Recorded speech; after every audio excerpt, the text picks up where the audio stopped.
Hello everyone. Today in this video we will talk about digestion in buccal cavity. Human beings have different parts of their alimentary canal, and each part performs its a particular role towards the digestion of food. So when we first of all intake food in the form of bites, those bites are chewed properly with the help of teeth, and with the help of tongue they are mixed with saliva, and finally it is converted into a ball of food that is called bolus. Right, before we go for that process, we will see what are the different structures present in the buccal cavity and how do they help in the process of digestion. There are three structures in the buccal cavity. Number one is teeth, number two tongue, and number three salivary glands.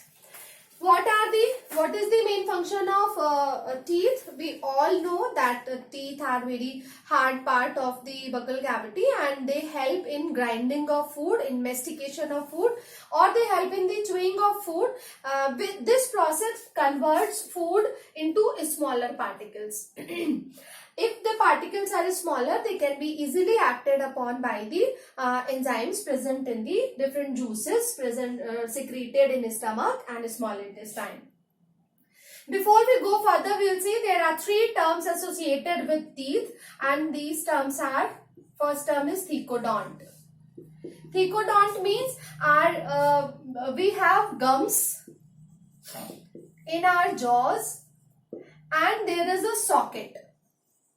In the jaws we have socket and we have gums, and our teeth are firmly embedded in the gums and in the sockets of jaws. This condition is called thecodont. Second word is diphyodont. Diphyodont means two phases. We have two phases of teeth, right? First phase is called permanent teeth, milk teeth. Milk teeth are temporary teeth, and they are replaced by another set of teeth which is called permanent teeth.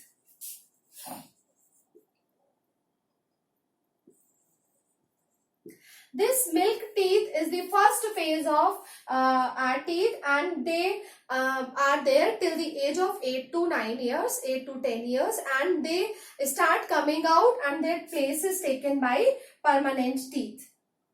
Okay. These permanent teeth, they remain with us for a very long time, and when we have old age, they also start coming out one by one because of the weak appearance of gums and sockets. Right. So thecodont, that our teeth are embedded in the socket and gums of our jaws.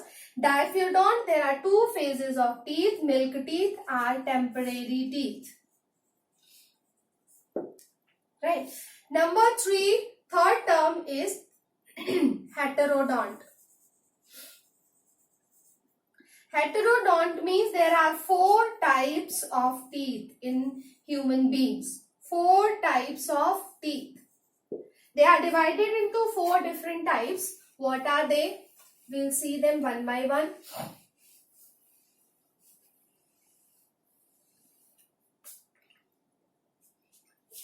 Heterodont, one is called incisors, second is canines, third is premolar, and fourth is molar. If we count the number of these different type of teeth in half of our jaw, either left or right, both the sides, we have same type of teeth. This number is 2 incisors, 1 canine, 2 premolars, and 3 molar teeth. If we write dental formula for human beings, we write it for the upper jaw and lower jaw, and upper and lower jaw on the half side. So this will be 2 1 2 3 upon 2 1 2 3.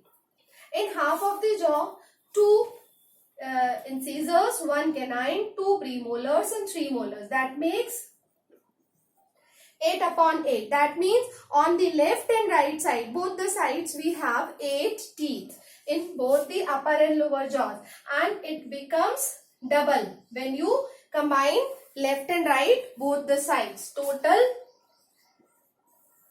32 teeth. But till the age of 18 or 19 years, there are 28 teeth.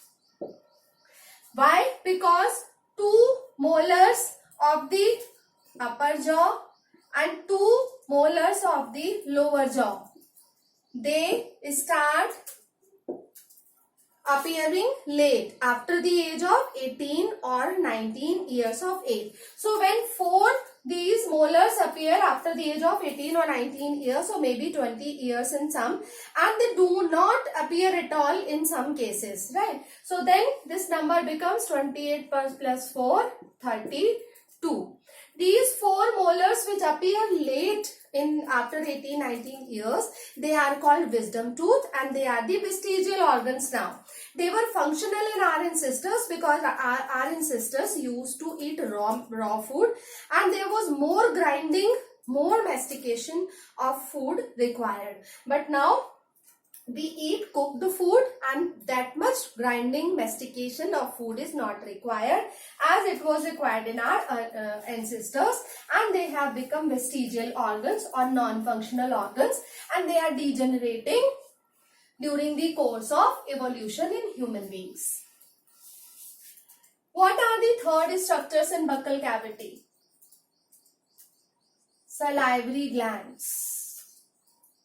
These salivary glands are 3 pairs. First pair is called parotid. Parotid glands. These glands are located in cheeks. Second type are sublingual. Sublingual glands. They are located below the tongue.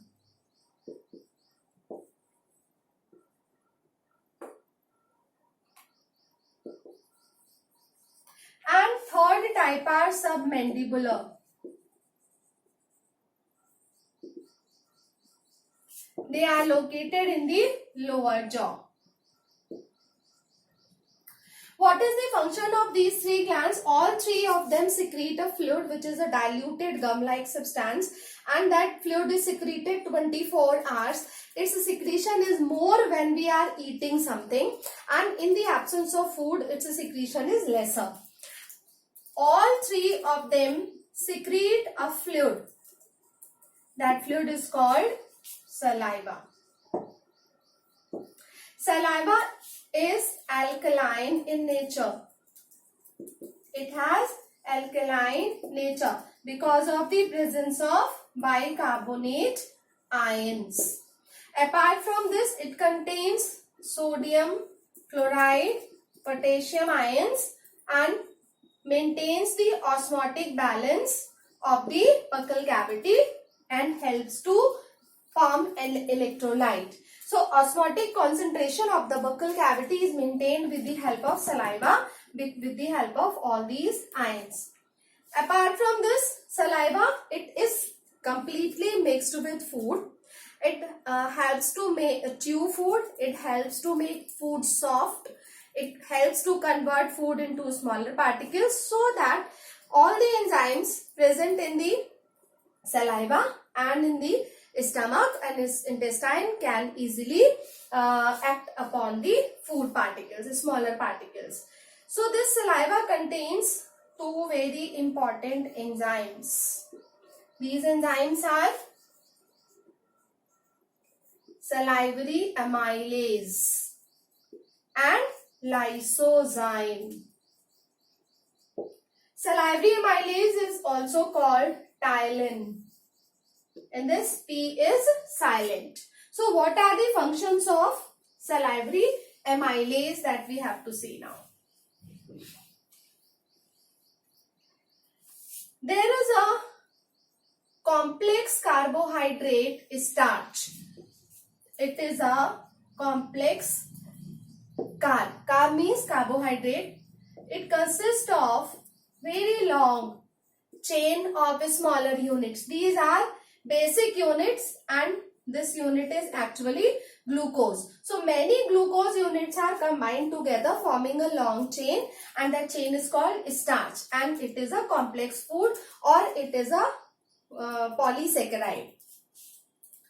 It is converted into maltose in our buccal cavity, and maltose contains only two units, that is glucose and glucose. Which enzyme is acting on starch? It is salivary amylase. Salivary amylase enzyme in the buccal cavity starts digestion of carbohydrates, and that carbohydrate is starch, which is actually tasteless, and it is converted into a sweet component, that is maltose.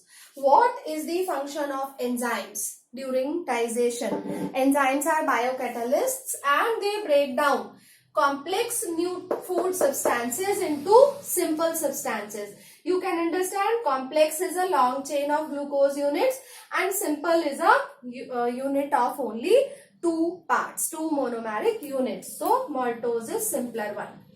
Now apart from this, it has one more enzyme, that is lysozyme. Lysozyme is antimicrobial in action. Antimicrobial means microorganisms which can cause diseases after reaching in the stomach or to the other part of the alimentary canal with our food. Means there are so many foodborne diseases, contamination. So some of them microbes like bacteria, spores of fungi and many other pathogenic microbes can be killed in the buccal cavity itself with the help of lysozyme enzyme. So these two enzymes are very important, and function of saliva with the help of two enzymes is also a very important question. Carbohydrate digestion starts in buccal cavity. This point you have to remember. Apart from this, digestion of protein and digestion of fats does not take place in the buccal cavity. Digestion of protein starts in the stomach and digestion of fats starts in the small intestine, and digestion is completed in the small intestine for all the nutrients of the food. This is all about today's lecture. In next video we will see digestion in the stomach and small intestine. Keep learning, keep watching. Thank you.